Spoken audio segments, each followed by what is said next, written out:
They banned it in the most American way possible. When you look at how different nations pass legislations, it's actually very different. The way America does it is that they will have a big package and name it something like the foreign aid package. And in it, there will be some stipulation that has absolutely nothing to do with foreign aid, but it's got some severe implications for society.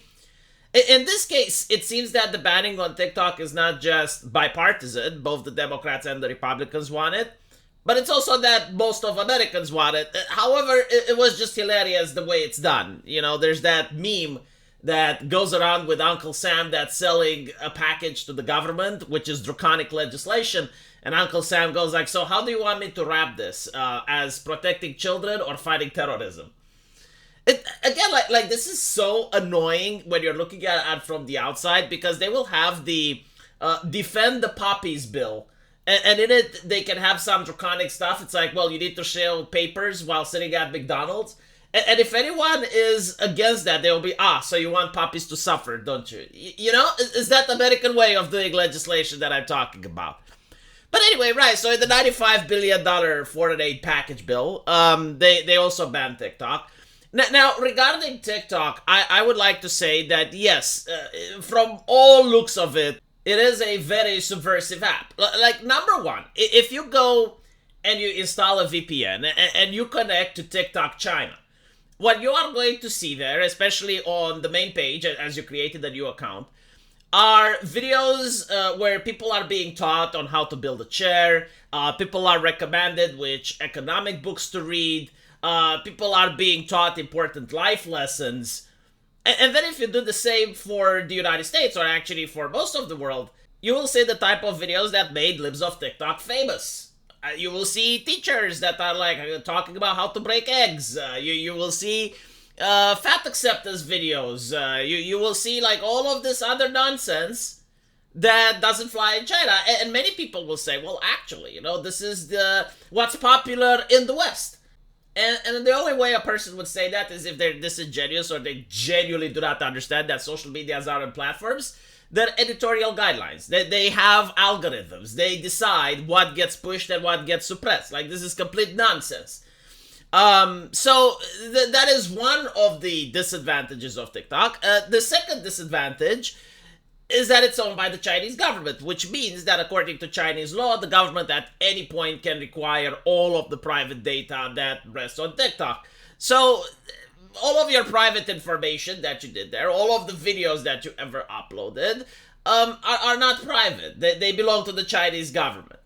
So in a way, it is a little bit interesting that the United States is perfectly fine with Meta doing similar tactics, where Facebook is collecting private data from its users. Something that, in my opinion, shouldn't be allowed either. I mean, there was a point in time when the internet worked without these tactics. But again, you know, like Facebook is a private company that's operated in the United States, and I assume it collaborates with the US government if the Twitter files are anything to go by, which is why it's tolerated. TikTok, however, is not, so it got banned. Now, the ban doesn't mean that the platform will be shut down, it just means that they have 1 year to sell. Now, this has been attempted in the past. I believe Donald Trump tried the same. And TikTok sued, claiming that they have a right to the First Amendment, and they won. So it didn't get banned. Now I understand that the legislation took that lawsuit into account, so it written it in such a way that it would require another decision in order to get struck down. We'll see what happens. But it does show that, according to a research report released last December, 38% of Americans supported banning TikTok, compared to the 27% who opposed it and the 35% that are unsure of the idea. And this is down to the 50% who said Congress should get rid of the app in March last year. I think that the reason for the percentages that are dropping is exactly what I was saying in the beginning of the video. Originally, Congress had the ban TikTok bill, which, if you actually read it, it wasn't just to ban TikTok. Congress could have used that bill, that legislation, to ban any social media app that they liked, and it was to restrict the freedom of the internet. So this is why people are against it. I don't think that people changed their mind regarding TikTok. I think it's just they changed their mind regarding Congress and its intentions. So this is why you notice this significant drop in percentages. Now, what's also interesting to point out is that if it actually happens, if TikTok was to be sold to another company, I don't think that the Chinese government could force it to remove its algorithms, because I don't think that the Chinese government wants American companies to actually see what was going on behind the algorithm. Again, as I said in the beginning of the video, it's very interesting that you get wholesome content if you use a VPN and you connect to China's TikTok, versus the type of garbage content that you get to see in the West. And so far, you got a lot of activists and people online saying, well, this is what people in the West want to see. You know, they're looking for Tide Pods and shit. And it's like, obviously. And since I don't think this is the case, I also don't think that the Chinese government would want Westerners to see the actual algorithm. Like, again, take into account that the Bin Laden's letter was one of the most popular videos on TikTok a couple of months ago.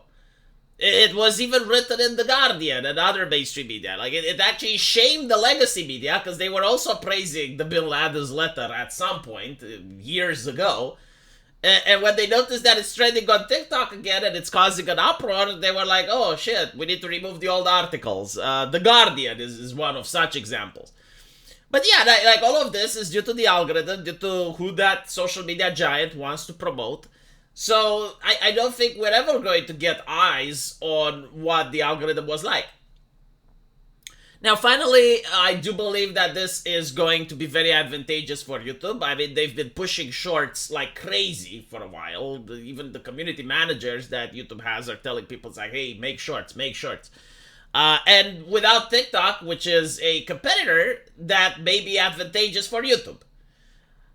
And this is only assuming that no one wants to buy it, which is very unlikely. From what I recall, I think Microsoft was interested. And again, you know, if they were to have OpenAI and they get Bing, and on top of that, they manage to get their hands on a social media like TikTok, then they can become a serious competitor to Google on the internet. The big search engine is being used by more and more people. You would have this video sharing website, which is already very popular, and if they also allow people to release long-term format videos or they upgrade it, then more people will flock to it. So yeah, I mean, the future of the internet may actually have some level of competition, even though it will be between Google and Microsoft, which is a little bit unfortunate, but you know, it is what it is. What is also unfortunate is that the European Union isn't creating anything. It's regulating everything, but it's unable to create any social media because of GDPR, which is very expensive for companies to be compliant with.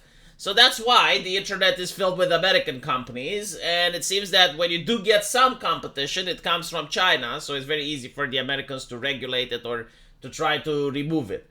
Unfortunately, if things are going the way they are, then the internet is going to be very segregated. And when the internet came along the first time, it was cool that everyone had access to the entire repository of human knowledge. And whether you were from Europe or America, you had access to the same information. But now, as we're seeing, Australia wants to go against Elon Musk and X because they don't censor what Australia wants. Brazil wants the same. China is also censoring the American social media. America wants to censor China's social media. So we're getting to a point where the internet in the future may actually become balkanized, and you're going to get different internet experiences based on where you are. In fact, this is already happening to a certain degree now. I tried the other day to log into a Russian search engine, and the experience was just night and day compared to Google, and it shouldn't be like that, but what can you do? Let me know what you guys think, though, and as usual, I will see you in the comment section. Take care.